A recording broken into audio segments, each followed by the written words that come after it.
So next on the list of David Greenfield hits, I had worked with Stone Stanley on a small version of Let's Make a Deal. When I say a small version, they were producing a show called Bigdil, which was meant to be a big primetime version of Let's Make a Deal, which never sold. At the same time they were doing that, they had hired me to do a smaller version of Let's Make a Deal, more traditional Let's Make a Deal. But that was my only association with Let's Make a Deal.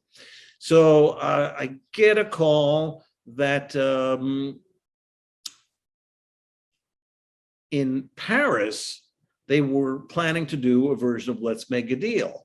And they wanted me to come over and consult on Let's Make a Deal, which of course made no sense since I had never worked on Let's Make a Deal. I mean, I had done just a presentation of a little version of Let's Make a Deal, whereas there were people who actually worked on Let's Make a Deal and produced it. But I found out that the show was going to be called The Bigdil, which like instead of Let's Make a Deal, they were emulating the Bigdil, the largest primetime version that Stone Stanley were attempting. And it was being hosted by a very well-known comic, I don't think he'll sue me, by the name of Vincent Lagaffe. Okay, and Lagaffe was well-known, like Jerry Lewis in France. Okay, you know, Jerry Lewis was the funniest person they ever saw. You're a different generation, but in America, Jerry Lewis was like a clown. You know, people loved Martin and Lewis. Jerry Lewis, not so much. But in France, they went crazy over Jerry Lewis. Kind of like kids today, nobody watches the Marx Brothers or Laurel and Hardy. They're kind of lost. And if they would just discover them, they would see how truly funny, especially the Marx Brothers were. And, you know, just watch A Night at the Opera. But they don't. Anyway, back to The Bigdil.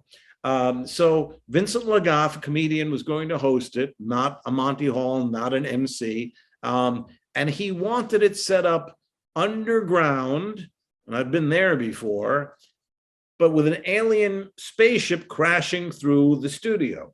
So, okay, so alien spaceship crashing through a studio, and he would have an alien sidekick. I didn't even ask, you know, whether it was going to be a human being or animation. Didn't care. I'm just going there to consult. So I said, why me? They said, we want to make it a stunt show. Confusion. I've seen Let's Make a Deal. There are no stunts in Let's Make a Deal. It's a matter of a trade. You come in and funny out. Hello. Okay. Anyway, there are guys and gals who spend their lives going to different countries and explaining to them how to produce the most popular shows. For example, Wheel of Fortune, you know, is in maybe 50, I'm making this up, but it may be, you know, like 50 different countries. And there are guys like Howard Huntridge, who I got to work with, and Howard's from London. That's his home base. But he would go to Rio de Janeiro or to Paris, where we wound up, and explain to them, not that they couldn't watch the show, but this is the way you produce the show. This is how you get through, and this is how Jeopardy, and this is how, you know, the more popular. This is how we did it. Yeah. Rather than just here. And so Howard went with me for Let's Make a Deal, Le Bigdil. And I came with every stunt that I had ever done on Family Challenge to Legends to, you know, again, I had like 80 stunts, you know, you name it, you know, plus I had, I don't know, I had tons of stunt books because, you know, I'm not mentioning other game shows that I had worked on, or else we'd be here until 2024. So to make a long story still friggin' long, isn't it? I get there, I meet the people, the producers, and I start talking about stunts, and they're not that interested, but, you know, I gave them a copy and, you know, whatever.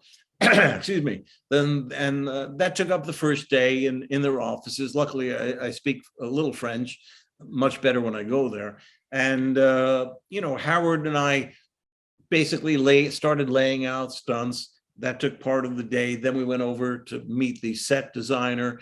And we talked to him about, you know, like I was saying with Shop, you know, the best way to design any kind of a stunt show is to break down your set so that you're doing one stunt in an area so that you're ready to set up the next stunt in another area, as opposed to center stage where you would think to do it, stop down, etc. It seems obvious perhaps, but again, if you're coming from another arena of television, you're not going to know that stuff. Anyway, so they were basically nonplussed by most of the stunts. There's one I did where it's kind of funny. You put headphones on somebody and it's got to be a very popular song, and you blast the volume. Okay, you just blast the volume and they've got to sing along. You've got cue cards. I forget how the stunt pays off, but the humor is that the audience is not hearing the actual song. They're hearing this person. I guess we didn't have lyrics, but when you got somebody with headphones on, they can't hear their own voice, and they're yelling the song, I think I can remember the words. It's actually very funny. Doesn't sound funny, but you'll have to take my word for it. So they like that kind of stuff. So I tried to tease them with that. Anyway, so yeah, met with the set designer. Then I had lunch with Legoff, and he came with his group. He was one of these, like Sinatra, he had his ensemble of people that went everywhere with him. And I knew I was in trouble when he took his plate and he not juggled it, he just shook it a little bit. And there was something perhaps gelatinous, like Jello, but it wasn't Jello, on it. And everybody started laughing. And I said, oh, okay, I get it. This guy's not funny, but everybody thinks he is, and and this is going to be tough. So, I laughed. I spent a little time with the guy, but we didn't get along. Maybe it was the language. Maybe, again, they just didn't want an American coming in and telling them what to do, but that was part and parcel of it. Anyway, so, I worked and I gave them all the stunts, and I said, you certainly got enough to do a pilot. And they said, oh, well, stick around anyway, you never know. I said, okay, fine. So Howard went back to London, and I got to spend the next 4.5 weeks in Paris. They never needed me. Okay. I checked in maybe once a week. I say, how you doing? Do you have any questions? And they maybe asked me one question, but I was being paid to tour Paris. My French became terrific. The Louvre I had been to before, but I got to go to the d'Orsay Museum. I went to Notre Dame. I was right across the street. They kept me in the Holiday Inn right next to the Eiffel Tower. I mean, literally the park. I've got the park and the Eiffel Tower right next to me. It was just great. Oh my gosh, Air France, first class. Everybody out there, you got to fly that if you're going to fly over.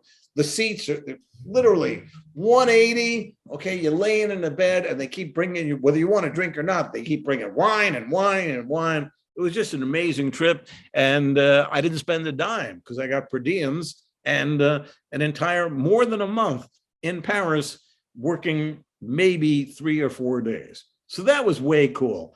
I didn't put it on my resume because I didn't do anything, but I guess I'm in IMDb for something because they seem to put everybody in for something or other. Maybe consultant or something. Consulting producer. Consulting producer, okay.